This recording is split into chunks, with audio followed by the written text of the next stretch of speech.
Hello everyone, I'm Nancy Jose. Let's discuss a poem prescribed in our syllabus, The Harp of India by Derozio. And in this video, we'll take a look at the writer, his writing style, form, and background of the poem.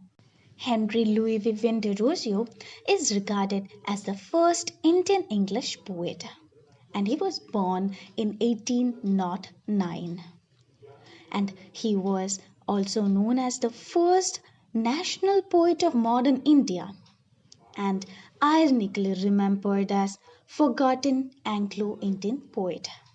And this title, Forgotten Anglo Indian Poet, given to him, is actually the subtitle of one of his collection of work, Poems by Henry Louis Vivian Derozio.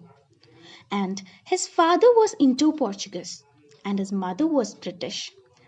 In spite of this little Indian blood, he loved the country where he was born. He loved India. Derozio led the Young Bengal movement. So, what is Young Bengal movement? It included a group of Bengali radical freethinkers emerging from Hindu College, Calcutta. And our Derozio was a teacher there. And they were inspired and excited by the spirit of free thought. And they revolted against the existing social and religious structure of Hindu society. That is, they revolted against customs and traditions like caste system, sati, etc. And they were also called Derosians since they followed their teacher and their leader, Derozio. And Derozio was the assistant editor of Indian Gazette and the editor of Calcutta Literary Gazette. Later, he founded the East Indian, the first newspaper representing the Anglo Indian community. And he died in 1831 at his prime age of 22 due to cholera. Talking about his writing style, his poetry expresses his patriotism. I was born in India and have been bred there. I'm proud to acknowledge my country and to do my best in her service. But even love of country shall not hinder me from expressing what I believe to write, wrote Derozio in a newspaper column. See, even at such a young age, he was courageous enough to express his thought. For him, India requires ideas that will take the country forward. And he idolized romantics like Lord Byron, Robert Southey, etc. Thus, there was a romantic tone in many of his poems. His notable works include To India, My Native Land, The Fakir of Jankira, etc. And much of his poetry reflected in native Indian stories told in a Victorian style. Now let's read the poem, The Harp of India. Why hangs thou lonely on yon withered bough, unstrung for ever must thou there remain? Thy music was once sweet, who hears it now? Why did the breeze sigh over thee in vain? Silence hath bound thee with a fatal chain.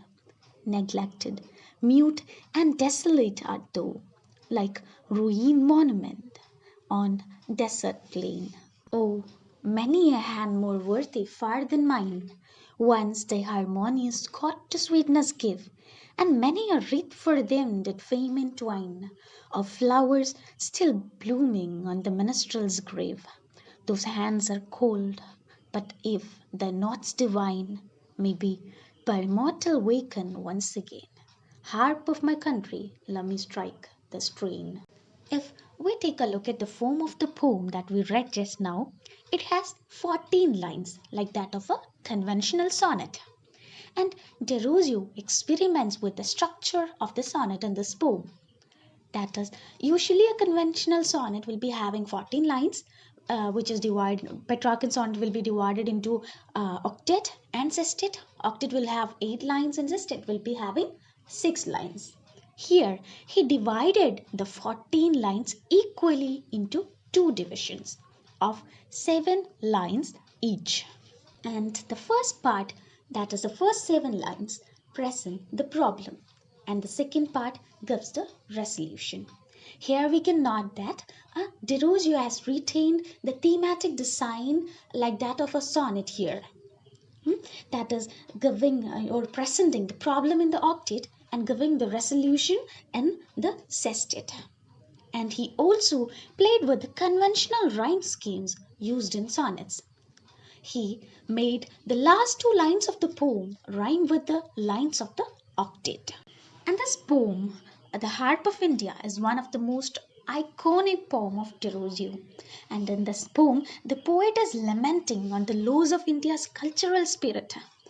He is also lamenting on the decline of our traditional art and literature under the British rule, under the British imperialism, or under the colonialism. And he also remembers our past writers and musicians who enriched our culture. He remembers those people who built our culture, who were a major part of our culture. As we have seen while analyzing the form of the poem can be divided into two parts. In the first part or the first session, the poet is lamenting on the magnificent or glorious past, while in the other or the second, he hopes for the glory to be regained, that is, the problem and the resolution. And our poet Derozio uses the musical instrument harp to refer as a metaphor to refer to the poets whose poetry and melodies were once sweet and they have lost their glory under the British rule. That means they are unstrung now. So we'll have the detailed analysis of the poem in the next video.